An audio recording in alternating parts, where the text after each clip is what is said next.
Today I will go over the new functionality that we've added, and after that I will also show you a bit a demo, and in the feature description I will talk a bit about the major highlights that we did, but also I will go a bit into details about the architecture, because we've rewritten the architecture from scratch, and it has a number of benefits that I want to point out. At any moment, feel free to ask questions. I will try to answer them when I take a break from a topic. Basically, we have three categories of development in this release. We have the new architecture that we redid from scratch, and then we have a whole new administration UI. We redid it using AngularJS Bootstrap material, and it looks consistent with the rest of our modules like action form and action grid. And also we've included all the fixes, because even if we didn't make any release in the last 2 years, we actually did a lot of work, new functionalities and fixes, and these have all been included in this release. So let's see what is great about the architecture in 3.0. I have on our documentation website, on searchboost.dnhr.com, you'll find a schematic of the architecture. So basically what we did, we implemented a database queue where all the content goes, but before it's indexed. So for example, we have this concept called content sources. Like you have portal pages are one content source, and then you have DNN files, which is a content source, and you have database rules, that's another content source.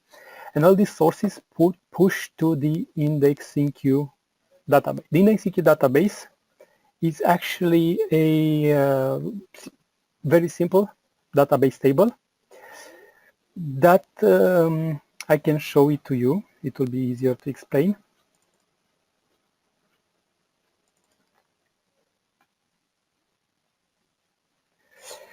A search boost indexing queue. Yes.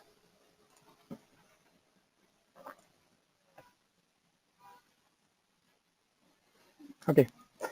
So what happens over here is that any content source pushes entries to this database, and entries in this database are linked to a portal ID, to an instance ID, tab ID, module ID, and so on. This is the standard stuff that you have. But after that, you can specify some instructions on how that content should be indexed. And you have more options. You have this content field, so you can include the content, or the content source can include the content in the table, so you can put it directly in the table, and it will be indexed as it is. Or it can be brought by a content client, and the content client is a separate interface that is responsible of fetching a stream from a location. Yeah. So if we are talking about DNN files, this would be a wrapper on the DNN folder provider, yeah, that brings a stream from whatever the files live. It could be on local storage, or it could be on Amazon or on Dropbox. So that's the responsibility of the content client. So it will pull a PDF as a stream, and then another interface is called a content parser, will be responsible of extracting plain text content from this stream. Yes. So now imagine that the content client could be a web crawler. So the web crawler would pull a PDF from a URL, and the content parser will still be the PDF parser, regardless of where the files come from local storage, or from a URL, or from a database, or you can easily implement your own content client to pull the content from other sources. And these are all defined in configuration files, like with most of our modules. So you can easily plug into this interface, and it's also very easy to index content without even writing C# code. Just populate into this table, add entries into this table from whatever, your own code or your own SQL, and it will get indexed by SearchBoost. Since I'm here in this table, I want to mention a big feature that we have added, and that is a near instant search for documents. So when you upload a PDF on the website, and I will show you this a bit later during the demo, the file will get indexed almost instantly. And how it works is that we've installed a trigger on the files tables, and when a file is added to the DNN tables, it automatically gets injected into this table, into the indexing queue table, and our job that runs every few seconds will consume this queue. Using this mechanism is possible to implement near instant indexing nearly for anything. I mean, our next step would be to install triggers on the HTML table, and that will make it instant to index content from HTML modules. So that's one of the benefits of this architecture. Yeah, I have one question. Somebody asked if this will work with Google Drive through the Evotiva Global Storage. Yes, it will work, and that is one of the major features that we've made into this release. We've switched from indexing directly from the file storage with file system function. We use the DNN API now. Going back to the architecture, you've seen the indexing queue and the content sources, which is a separate job. So if you look at the schedule, host schedule, you'll see two jobs. Is the query content sources, which runs maybe every 1 hour or once a day. This discovers the content and pushes it to the indexing queue table. And the indexing queue job consumes this queue every few seconds. Of course, you can adjust these times to your own requirements. And then when the queue is consumed, if there is content, plain content in the database, it's indexed directly. And it's actually, we have a content parser that's called plain text parser, which just return the text. But if it's a PDF, for example, it will be indexed with the PDF, actually with the add-on that is still available, with the PDF box add-on or with the filter package. So it's same as in the older Cerbus version in this regards. In this new architecture, we've also separated the index per instance, because we had many problems where we try to differentiate. So we index the content once in previous versions, and we try to differentiate based on instance settings and apply Lucene index filters. But that led to very complex queries that were hardly maintaining a constant source of problems. Plus, you ended up with a big index, and even if you had, for example, two search boxes, one that changes very often and one that maybe never changes, you'd be constrained to index both the same.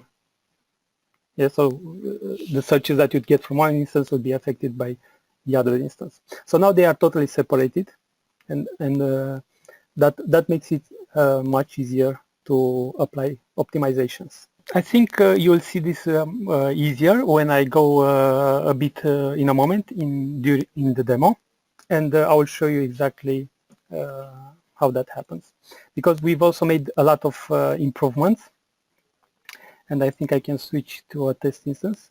We've made a lot of improvements on the UI, so now it looks more consistent with the rest of our modules. And also we added this dashboard here at the top. So using this dashboard, you can see exactly the health of your indexing queue, of your index. So let me clear the index, and you see now it says 0 entries indexed. And then I index, and now what happens when I click index?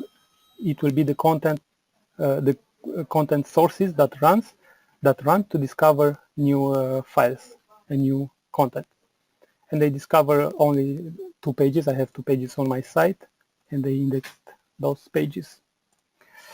I think I also have some PDF files, so I will check this PDF. For example, I want the PDF files. I will save, and now you see some content will not be re-indexed if I keep changing settings. So it's advisable that you re-index after making such changes. Some we do catch real time, but I think it's safer to always re-index when you make changes to the index. So now you see that I have more entries here. I have 10 items in queue, and you can see the portal files increasing from 3 to 4 to 6. Yeah, so the queue will be cleared at the end. So you see it's 0 items. Yeah.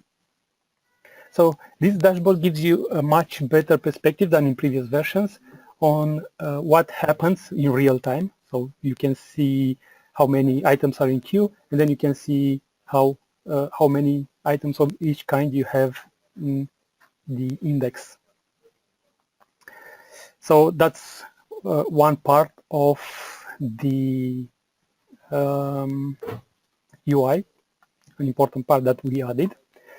And the rest, I think it's the same thing. We just upgraded it to AngularJS and Bootstrap and Material, and we organized it a bit. For example, what we did, we moved all the content sources in the same sections. Like we have portal content, and then we have the database rules, and then you have URLs, and then you have exceptions.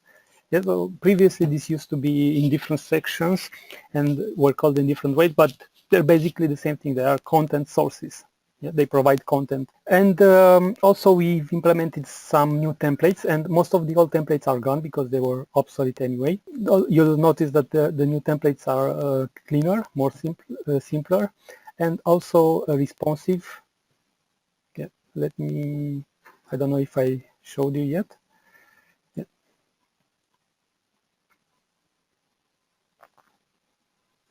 So this would be like a responsive search box. It takes all this space because it just takes 100%. Yeah. So this is the default template, the simplest. And then let's see if we have some results here. Yeah.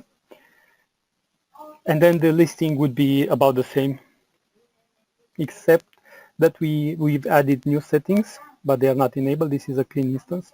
We've added new settings on the UI as well. We've added some options to include additional information in the search results, like keywords, relevance, author, and we added some user sorting options. I think this was a few months or even a year ago, but it was never released. We've added allow user sort, and then you can configure how users can change the sorting, so they can sort by a specific field, for example.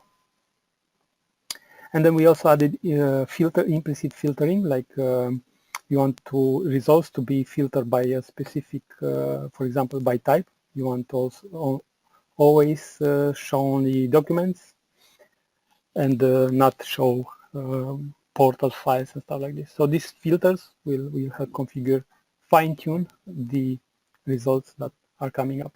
I think these are the major new features. Now I can show you our real-time indexing. Let me check first if there are any questions. No questions yet. Okay. So now let me show you how the real indexing works. So if I will go to file management, I will upload a new file. Maybe let me create a new folder.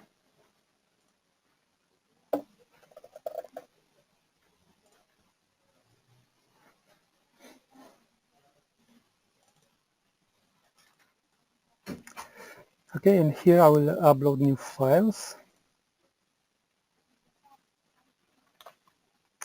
Let me see, I have some PDFs here. Yes.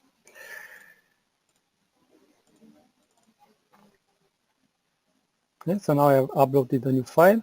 And in SearchBoost, you can actually see that SearchBoost found that some files have changed. I'm not sure why they are two files, but they are already in the queue, and you can see one additional file already appearing here.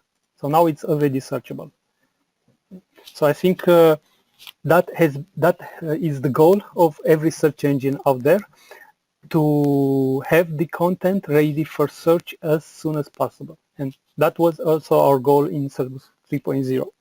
And although it only happens for files now, we have this nice architecture that I just showed you that will make it very easy to implement it for all content. And this new architecture is basically we just took all the feature requests and all the limitations that we knew about, and we talked to a few clients, and we just wanted it to make it perfect from the start. And I think we are there. I think it's very nice because you can one can extend it at various points.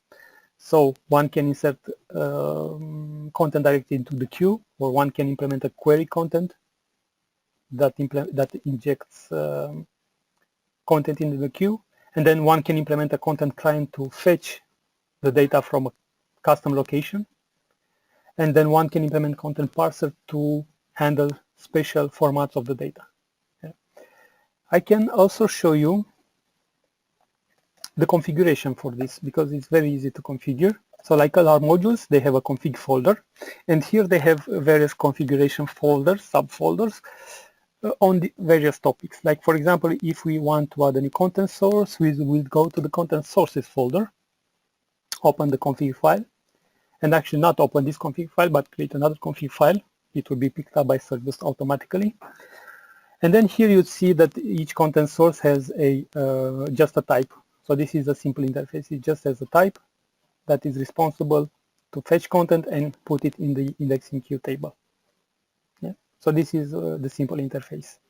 But then let's look at the more complex interface. Let's see the content parsers interface. This is responsible of fetching plain text from binary files like the PDF. For PDF files, it uses this implementation, yeah, so the iFilter parser, to fetch content whenever it finds a file with the PDF extension or a MIME type with application PDF. Yeah, so now previously we only looked at the PDF extension because we were working with file system API directly, but now we are looking at the MIME types. I think most of the time we only look at the MIME type if we have it, and based on this MIME type, choose the content parser. Yes. So, for example, one could even rewire how the PDFs are indexed simply by creating a different configuration file, which actually happens right now. If we look here, actually I should look on the server. So if we look at the config file, I've installed earlier the PDF box extension, which can index PDF files without the iFilter, because iFilter has a lot of issues. We had a lot of problems in the past, so we've implemented this PDF box add-on, which is free to download for everyone. And now that I've installed it, it adds another configuration file, and it remaps the extension and the MIME type to a different implementation. Yes. So everybody can do that. Everybody can put a configuration file to override some MIME types or specify how some new MIME types should be parsed. Yes, and all these classes just implement a simple interface that have a, I don't know, get contents function that receive the stream and expect plain text back. I see we have some questions. Let me look.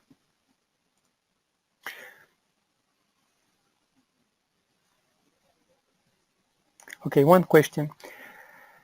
Are the results still generated via XSL, or is there also an API that we could use, C# link, to pull results? The templates are still XSL, but I think maybe in the coming months, maybe by the end of the year, we plan to switch everything to Angular anyway on the front end, because you don't need search results to be rendered on the server side. That's just wasted server processing time.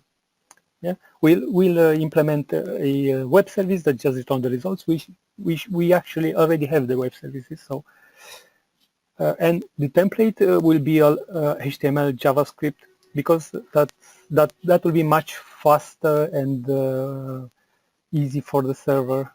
Yeah, and also it's much easier for developers to create templates than XSL. XSL tends to be a bit over-engineered. You need to work a bit on it. I mean, it's not as easy as HTML, and it's not as popular and as sexy as AngularJS. And we've already experimented with this AngularJS templates in ActionGrid, and it's working very nice. I mean, ActionGrid is nothing rendered on the server side. all the data comes to the front end, and the front end is just Angular and HTML templates, and it works beautifully. Also, another question, so which version of Lucene.NET are you using? We are using latest 3.0.3. I know that there is a new version of Lucene almost ready, or almost ported to .NET. It's 4 point something, 4.2, I believe. I don't think it will be ready for a few months, but when it will be ready, we will probably use it.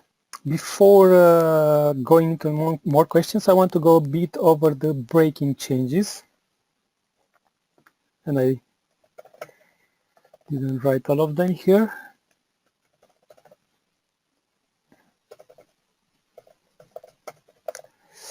Okay, so some of the breaking changes that you need to be aware of if you upgrade. First, we moved under desktop module DNN sharp service. Previously, it used to be directly into desktop modules folder. This means that if you have something automated like deployment file, or if you have solutions that compile and have Certboost included, you will need to be aware that the folder changed and make according changes.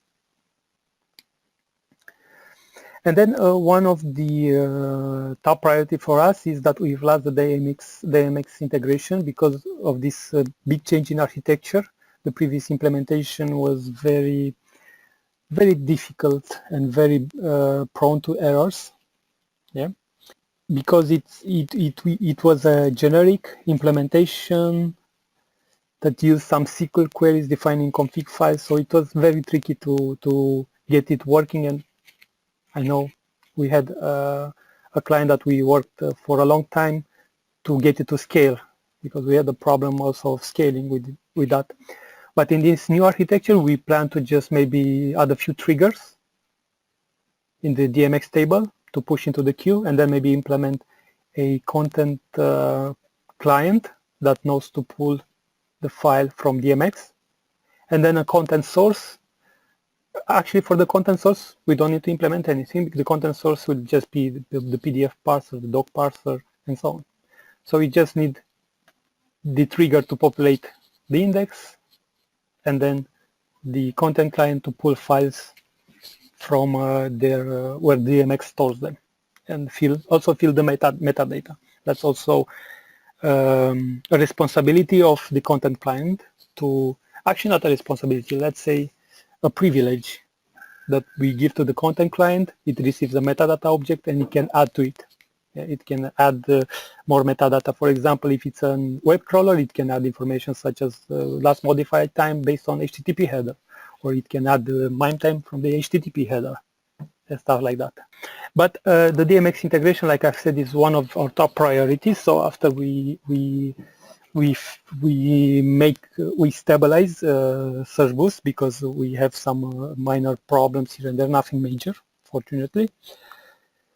After that, I think the DMX integration will be our top priority for Certboost. I know that there are some people that will not upgrade until we have this integration in place. Then the social sharing. The social sharing used to be like you had one checkbox for each social sharing channel, like we had one checkbox for Facebook, one checkbox for Twitter, and so on.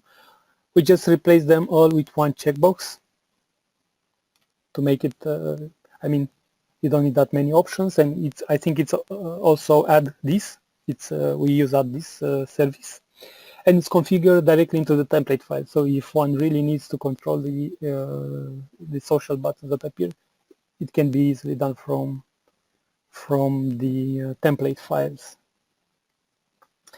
And then we removed most of the download doc. I don't know if you remember those options, but they say something like, how do you want the URL to the document to form? You want like the direct link, like yoursite.com/portal/0/document.pdf, or you want some special URLs?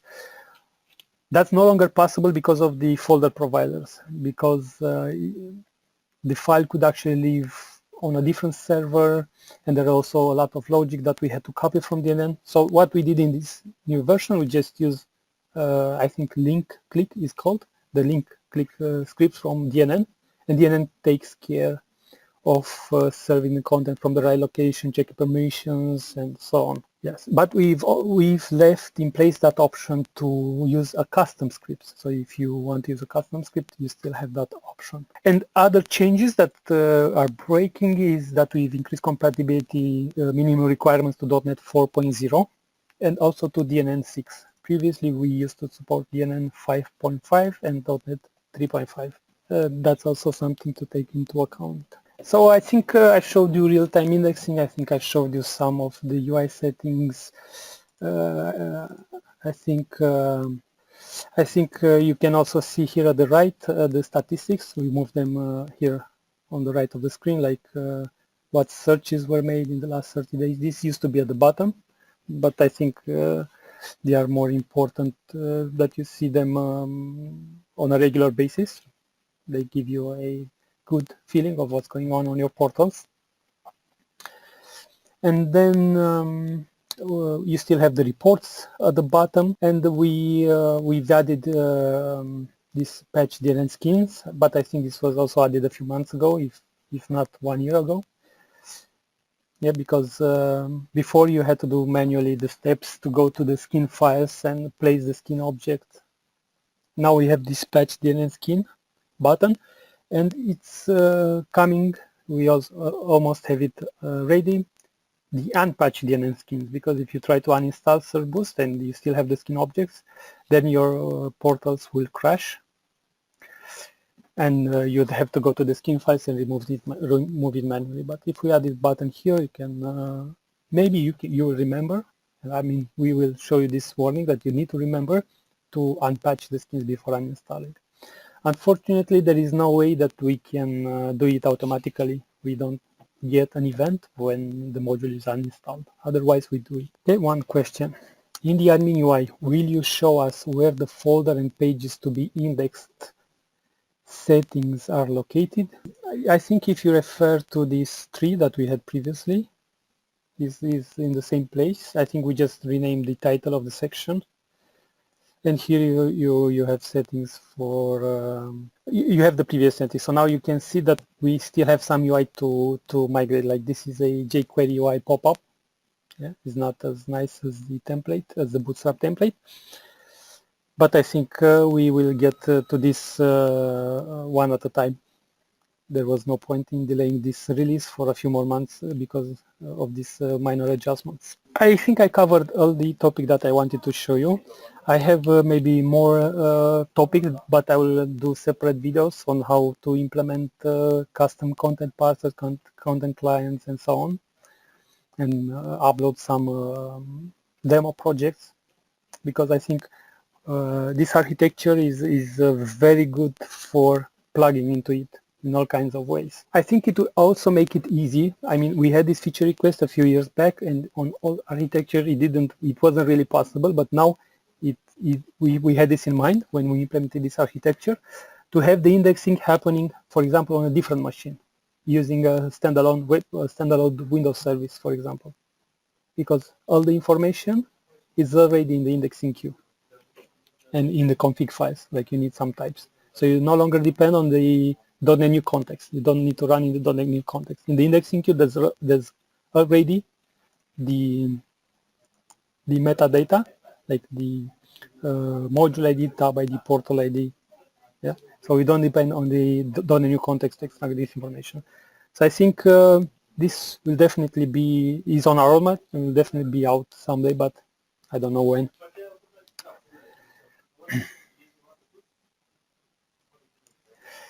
Okay, so are there any more questions? Okay, one question about auto-suggest. Yes, we've improved that also. Sorry, I forgot to put it on my list and to mention about it. We've improved auto-suggest to work, I think, based on searches. So now it no longer works like on a spelling dictionary before. Before, I think we used to base this on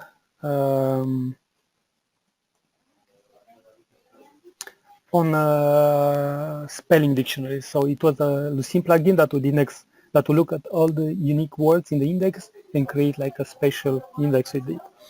And right now, I think we just look at these searches. So we create suggestions from the searches that are made on the portal. But I'm not sure. I would have to check this. I would have to check the exact behavior. Let me see if it works with the template that we have now. No, I don't think it works with this template. Okay, I will check this. I will check with the developer that worked on this piece, and I will get back to you with the answer a bit later.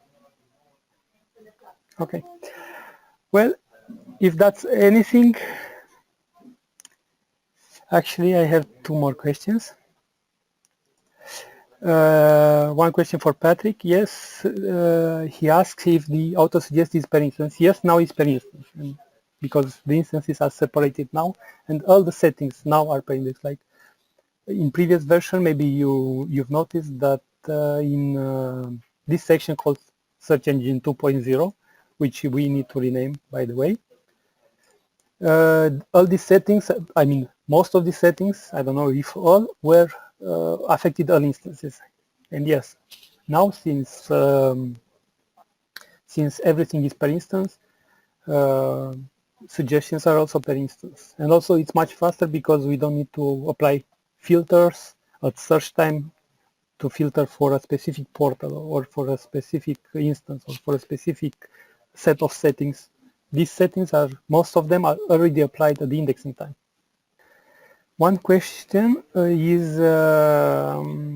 says, my upgrade failed when upgrading from 2.9 to 3.0 on DNN 712.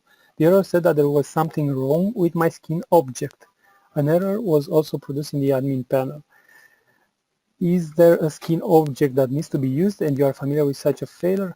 No, I haven't heard of this failure. The skin object is the same. And I think you should send that error. I mean, I think you should first upgrade to the latest build, which is 3.0.35. And if it still reproduces, I think you should report it to us on the forums and we'll investigate.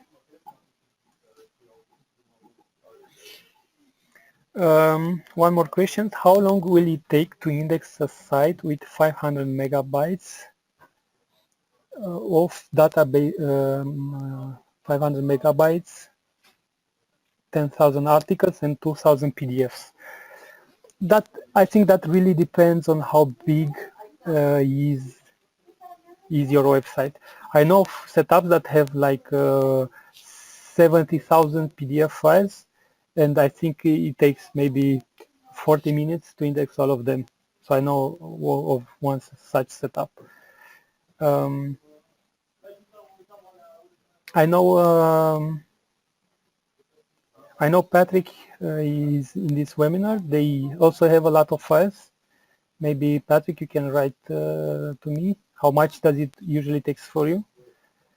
And it will also depend on the performance of the machine, obviously, and the size of the PDFs. If you have 2,000 PDFs with one page that are on local storage, that will be much faster than if you have 2,000 PDFs with 20 pages that are on a Dropbox folder. Yeah, so I think the only way to find out is try it out. And also another question, what would the database grow to? The database doesn't grow because we don't store anything in the database. All the index is stored on disk in Lucene files. It's very rarely that a index would get bigger than a few hundred megs for a very large website. But I've heard, but not in our ecosystem, I heard in the Lucene community of indexes that have 1 or 2 gigabytes. Yeah, Patrick writes to me that they have 3,000 documents using DMX, and it takes 5 to 8 hours to index everything. Yeah, and this is on SearchBoost 2.9. I expect it on the new architecture to be a bit faster, if not much faster.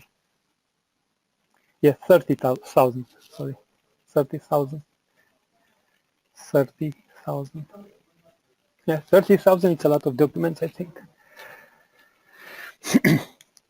And I think it is for this setup that we would like to build that tool where you can implement a Windows service that does this kind of job, maybe even on a different machine.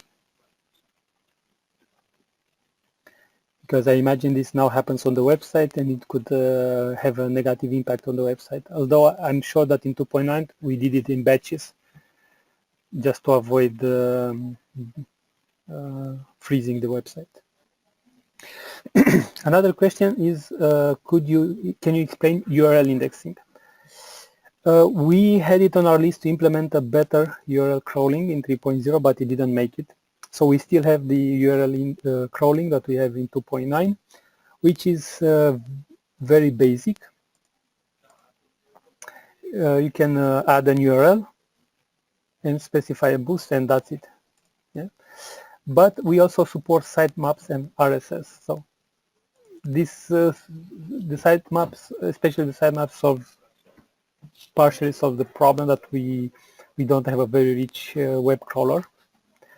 In the sense that you can just put the sitemap to a website that you want to index, and it will index all the pages on that website. So it's simple, and it's the fastest way to index a website. A web crawler would have much more logic, where it looks at the links, tries to avoid infinite recursion, and so on. And the URL indexer I think it will also look at the metadata, like the data in the HTTP, like the content type, and use it as a MIME type, and things like this. And it will also try to extract the, if it's an HTML, I think the HTML content parser will also try to extract metadata from the page, like the HTML title, the title in the head tag, or the keywords, the meta keywords, and things like that. Do you have more specific questions about URL indexing that you'd like me to answer for you? Okay.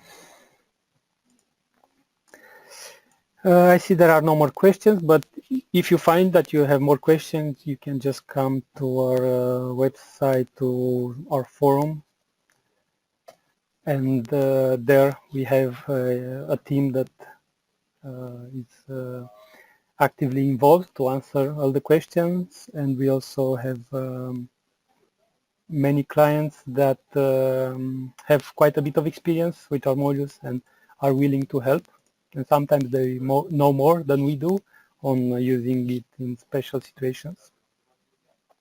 So that's the best place to come and answer questions here in the Cerberus community.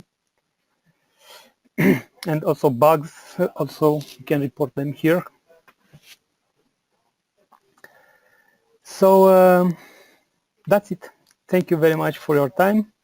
I hope that I raised your interest with the Cerberus 3.0 release, and that you like it as much as we do, especially on the architecture and the UI piece. We are very proud of it, and I hope to see as many of you upgrade in your future.